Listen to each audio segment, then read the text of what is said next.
Every night across Texas, something crashes through fences and tears up farmland before dawn. Not cattle, not deer, feral hogs. Some pushing 300 pounds, moving in groups, rooting through crops, and vanishing before sunrise. Texas is home to an estimated 2.6 million of them, causing billions in damage each year. For decades, the response was simple: kill as many as possible. But a different question changed everything. What if the problem could become protein? This is how Texas turns millions of wild boars into food. The disease barrier. Why most wild hogs never reach your plate. Most people assume the hard part is catching the hog. It isn't. The part is proving it's safe to eat.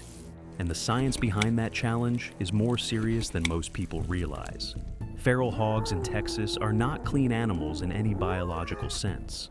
They root through contaminated soil, drink from standing water, feed on carrion, and live in direct contact with dozens of other wildlife species. That lifestyle makes them efficient hosts for some of the most dangerous zoonotic diseases documented in North American wildlife. The numbers are specific, and they are not reassuring.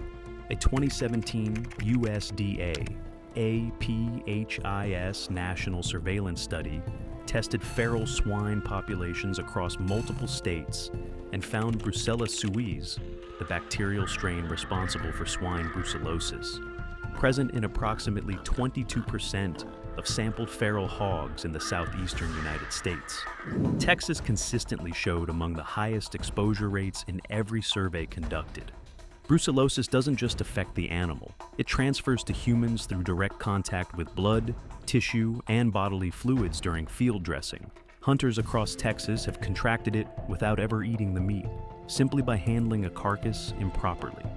Pseudorabies virus, known technically as suid herpes virus 1, was detected in feral swine populations in approximately 24% of animals tested in a 2020 USDA feral swine damage management report. Pseudorabies is fatal to cattle, sheep, and dogs. It has devastated commercial pig operations in states where feral hogs made contact with domestic herds. Then there is Trichinella spiralis, the parasitic roundworm responsible for trichinosis in humans. A 2014 study published in Zoonoses and Public Health confirmed its presence in wild swine across multiple U.S. regions, with transmission risk directly tied to undercooked meat consumption. This is precisely why federal law draws a hard line. Under the Federal Meat Inspection Act, no wild hog meat can be legally sold for human consumption unless it moves through a USDA-inspected or state equivalent facility. Every single animal must pass ante-mortem and post-mortem inspection by a licensed inspector on site. The helicopter kill operations. How Texas hunts thousands of hogs from the sky in a single day.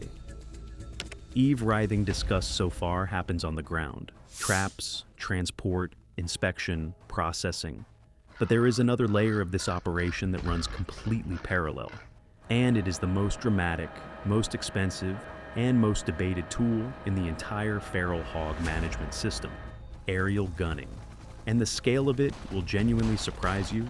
In Texas, licensed aerial wildlife management companies operate under Texas Parks and Wildlife Department authorization, governed by the Aerial Hunting Act, and its specific exemptions for feral hog and coyote control. Landowners must obtain a permit. Shooters must be licensed, and the aircraft, typically Robinson R-44 or R-66 helicopters, must be operated by certified pilots with specific low-altitude experience. The numbers produced by these operations are not small. A single experienced aerial crew, one pilot, one shooter, can locate and eliminate between 200 and 400 feral hogs in a single 6-hour flight across open ranch land, according to operational data reported by Texas Wildlife Services. On large ranches exceeding 50,000 acres, coordinated multi-helicopter operations have removed over 1,000 animals in a single day. Wildlife Services, the federal agency operating under USDA APHIS, reported removing 183,000 feral swine nationally through aerial and ground operations in fiscal year 2022 alone. Texas accounted for a disproportionately large share of that total. The flight tactics are precise. Pilots fly low, sometimes as close as 15 to 20 feet above the ground, pushing hogs out of dense brush and into open terrain where shooters have clean lines of sight. Hogs scatter fast. A mature sounder of 30 animals can disappear into cedar thicket in under 20 seconds. So experienced crews work in coordinated sweeps, cutting off escape corridors before the herd fragments. Shooters typically use semi-automatic rifles chambered in .2, .3, or .308, with high-capacity magazines specifically authorized under Texas aerial hunting regulations for this purpose. Here is where the food system question becomes complicated. The vast majority of hogs killed in aerial operations never enter the food chain. The speed and logistics of aerial gunning make immediate field processing nearly impossible at scale. Carcasses are left where they fall, or collected and buried. That reality frustrates food entrepreneurs who see thousands of pounds of lean, high-protein wild meat going to waste every single operation. And it is driving a genuine conversation inside Texas agriculture right now about whether mobile processing units, deployed immediately after aerial operations, could begin capturing that lost value before it disappears into the ground. The infrastructure doesn't fully exist yet, but the pressure to build it is growing every season. The cold chain race, the 4-hour window, that determines if a wild hog becomes food or waste. Once a wild hog hits the ground, a biological clock starts ticking, and it moves fast.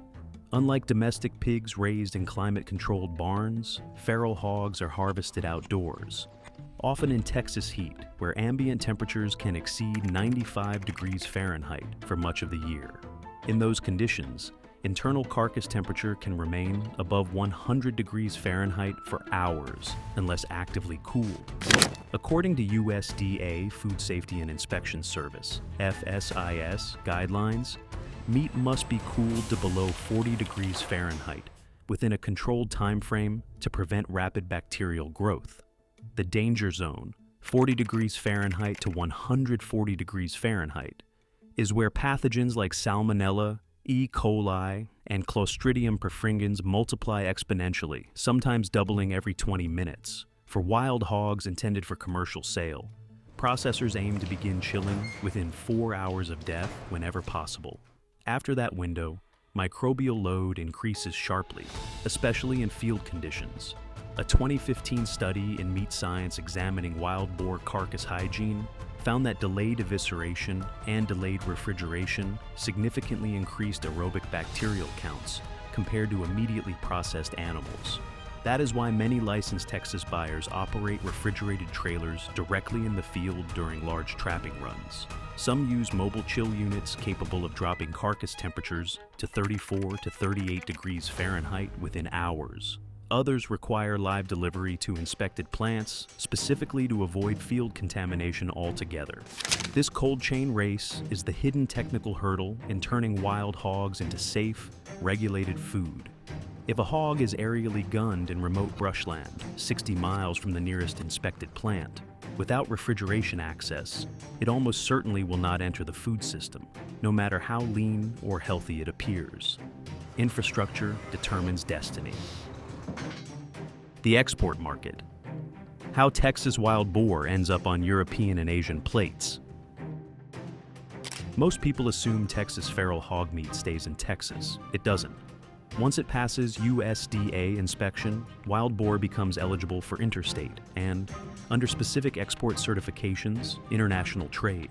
And surprisingly, international demand has quietly become one of the strongest economic drivers behind commercial wild hog processing. The European Union has long consumed wild boar as a traditional game meat, especially in Germany, Italy, France, and Spain. However, African swine fever, ASF, outbreaks across Europe between 2018 and 2023 drastically reduced wild boar availability in several regions. Germany alone reported over 5,000 confirmed ASF-positive wild boar cases in 2021. That shortage created market pressure. USDA export data shows that U.S. exports of specialty pork and wild game products increased during this period, with niche processors stepping in to fill supply gaps. Texas processors certified under USDA export programs must meet additional requirements beyond domestic inspection, including export health certificates issued by FSIS veterinarians, residue testing compliance, traceability documentation, country-specific pathogen testing protocols.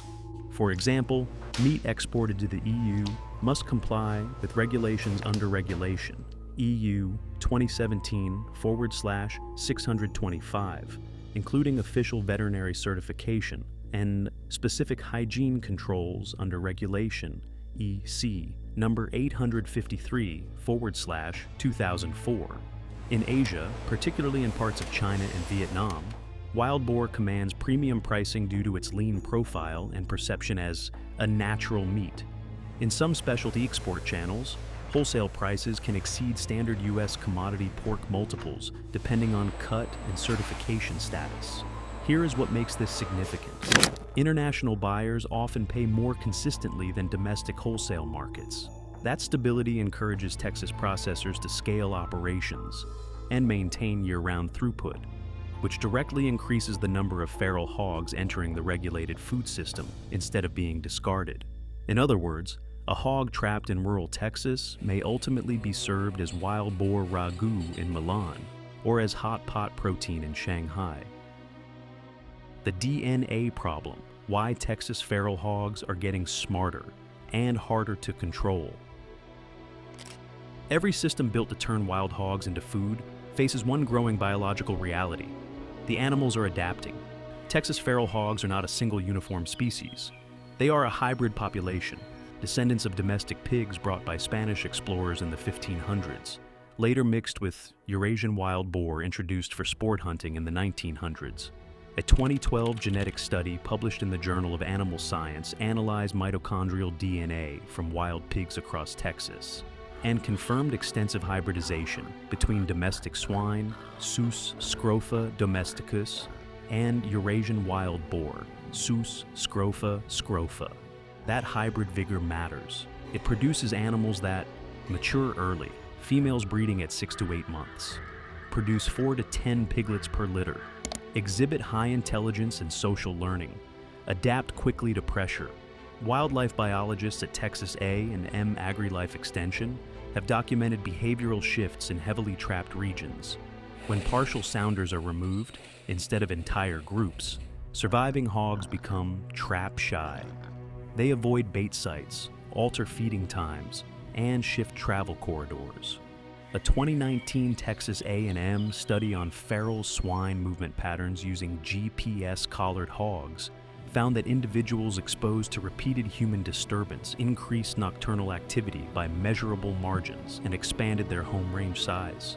This has direct consequences for the food system. If traps become less effective over time, capture rates drop. Lower capture rates mean fewer hogs entering the regulated processing pipeline. And because wildlife biologists estimate that 60 to 70% of the population must be removed annually just to prevent growth, even small efficiency declines matter. In simple terms, the smarter the hogs become, the harder it is to sustain the supply chain that turns them into food. This is why modern trapping systems now rely on full sounder capture using remote-triggered gates instead of single-trigger traps. It's also why thermal drones are increasingly being used to locate entire groups before deployment.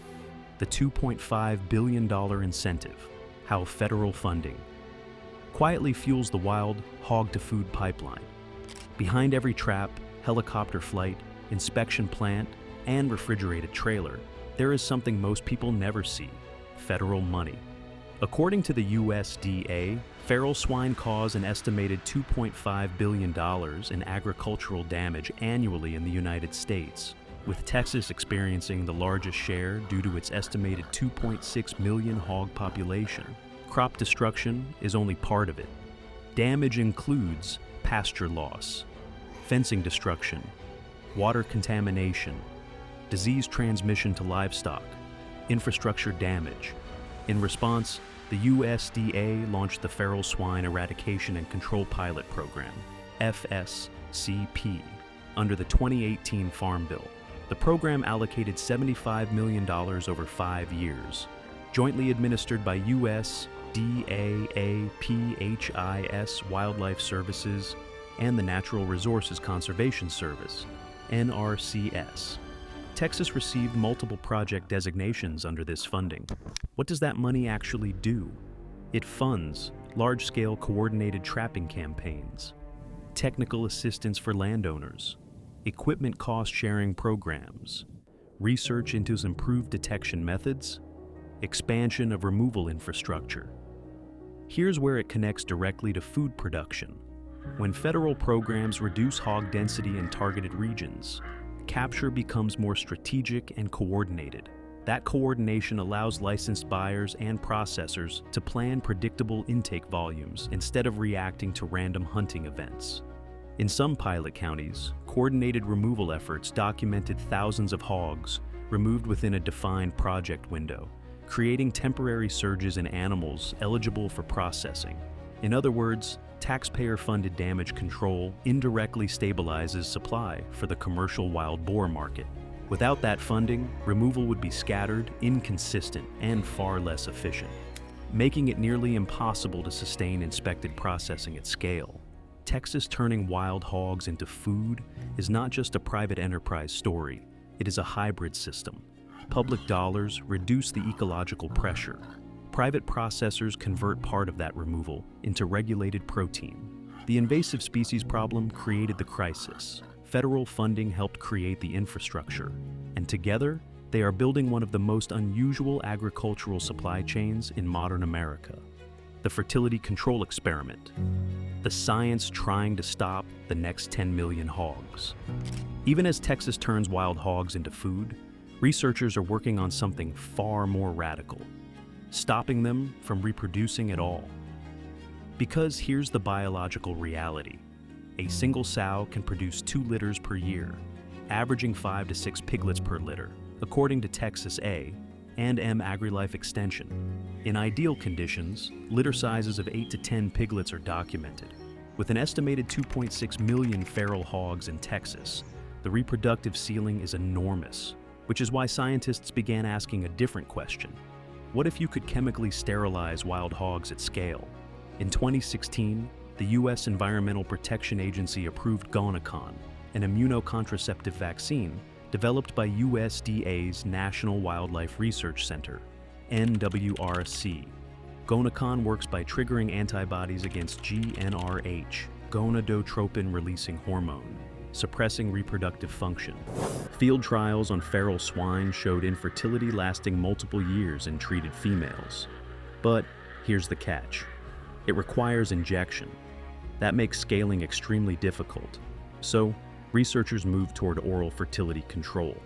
In 2023, USDA, APHIS, announced continued development of an oral toxicant known as sodium nitrite bait, HogGon, designed to selectively target feral swine. While not a contraceptive, it represents a population suppression tool that could dramatically reduce numbers if deployed safely. Studies in Texas demonstrated high lethality rates in controlled trials, but regulatory approval and non-target species protection remain major hurdles. Why does this matter to the food system? Because every fertility control breakthrough changes future supply.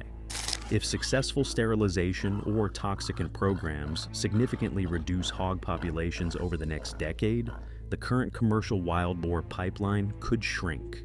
In other words, the more effective Texas becomes at stopping reproduction, the fewer hogs there may be to process into food long term.